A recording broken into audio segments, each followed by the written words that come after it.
Eu vou te falar, eu não acho que tela seja saudável para criança. Criança menor do que 3 anos, 4 anos, não tem nem que saber que celular existe. Assim, no mundo ideal, 14 anos. Por quê? Porque, primeiro, por causa dessa coisa de estar interagindo com o mundo físico. Uma criança de 0 a 3 anos, ela está desenvolvendo o que a gente chama de padrão sensório-motor. Uhum. Ela está conectando áreas sensoriais com áreas motoras. Equilíbrio, entender o quão distante essa caixa está, entender a textura disso daqui. Olha só. E para isso é preciso não ficar vendo uma tela, e aí a gente não está falando necessariamente de interações sociais. O que acontece, por exemplo, imagina você vendo um programa de televisão, você conversa com a tela? Não. Então você pode até desenvolver uma boa capacidade de compreensão da linguagem, mas a parte de articulação, de formar frase, de certa forma se comunicar adequadamente, pode ficar um pouquinho... Faz sentido. Pouco desenvolvida ou menos desenvolvida. O lance deu produzir... Pôr no mundo mesmo, dar voz ao que eu tô pensando, é uma habilidade que pode ficar... Pode ficar menos estimulada. Sim. Certo? E isso... De novo, pode ser que tenha dados sobre isso, eu não tenho acesso a esses dados. Isso eu tô falando um pouquinho da minha prática clínica, da impressão que eu tenho. Então eu entendo, por exemplo, que nesse período de 0 a 3 anos, a criança tem que estar amassando papel, botando coisa na boca... correndo com a mãe, correndo atrás dela, explorando o ambiente, caindo, certo? Porque isso vai ajudar ele a integrar esses circuitos que estão amadurecendo ali, certo? E esses circuitos, eles têm um período de maturação. Depois, essa maturação não é tão fácil, certo? Esse desenvolvimento não é tão fácil. Então, eu acho é uma janela de oportunidade. Então, eu acho que é isso. Entendi. Certo? Então a gente... Então, nesse sentido, é uma vantagem que a nossa geração teve, porque vamos lá. Aparentemente, sim. Mas, assim, isso, aparentemente, é verdade. Se a gente parar pra pensar, por exemplo, que 20 anos atrás era muito mais seguro brincar na rua, né? Então, hoje, interações sociais de crianças, elas acontecem majoritariamente na escola, quase que exclusivamente na escola, né?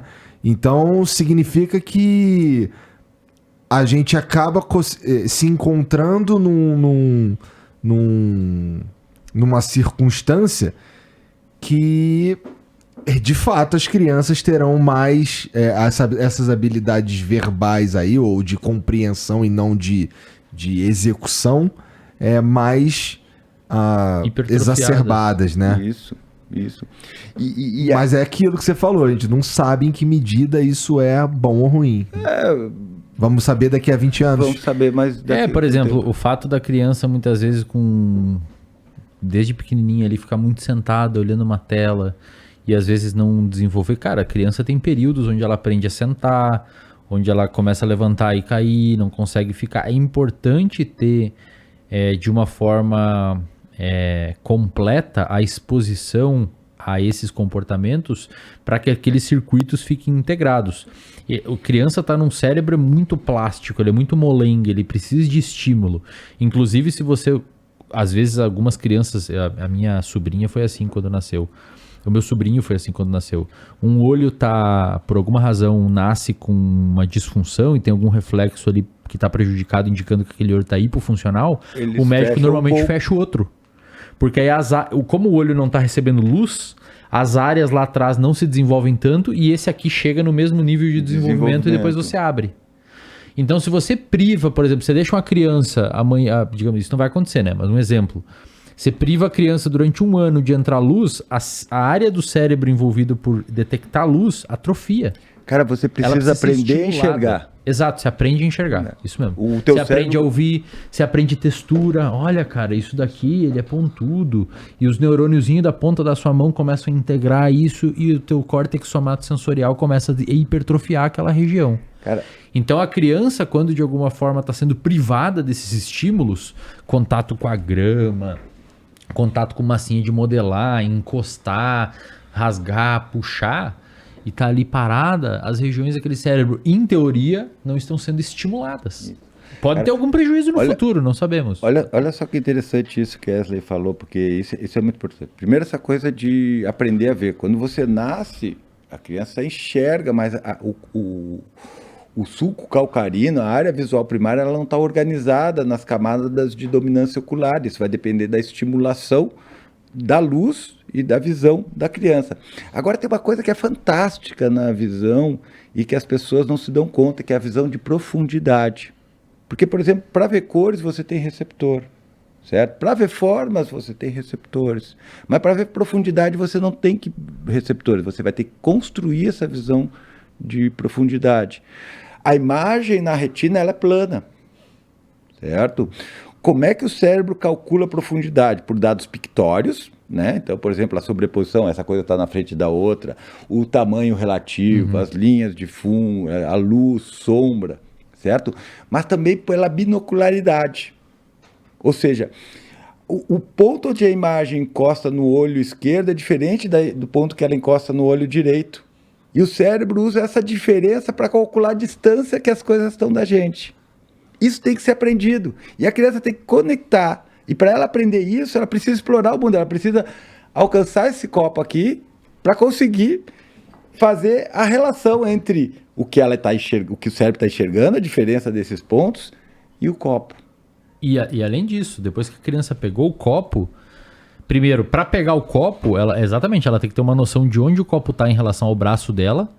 E quando ela levantar o copo, automaticamente, no momento de fazer essa execução desse comportamento, o cérebro dela está entendendo quanto de força ela precisa emitir para conseguir fazer com que o copo venha até a altura que ela deseja.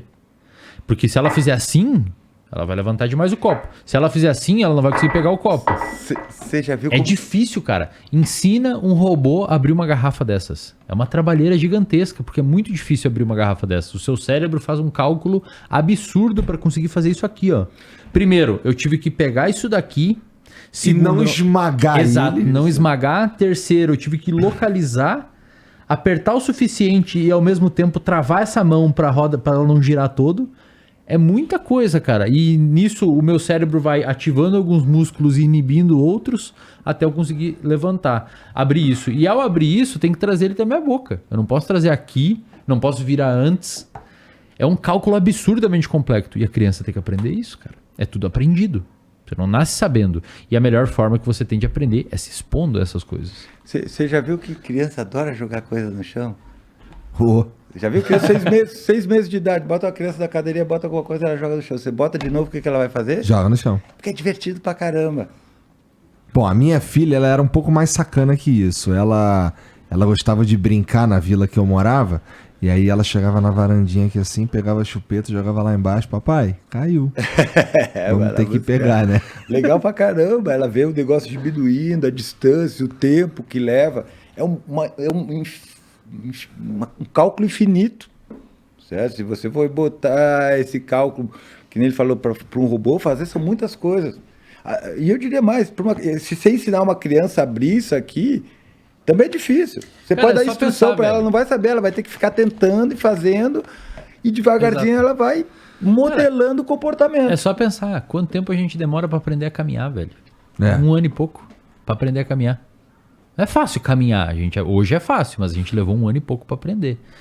Então, assim, eu não sei o quanto que telas iriam impactar e tal, mas com certeza é preciso expor o organismo a uma série de situações, ao ambiente, para que ela consiga criar repertórios, né?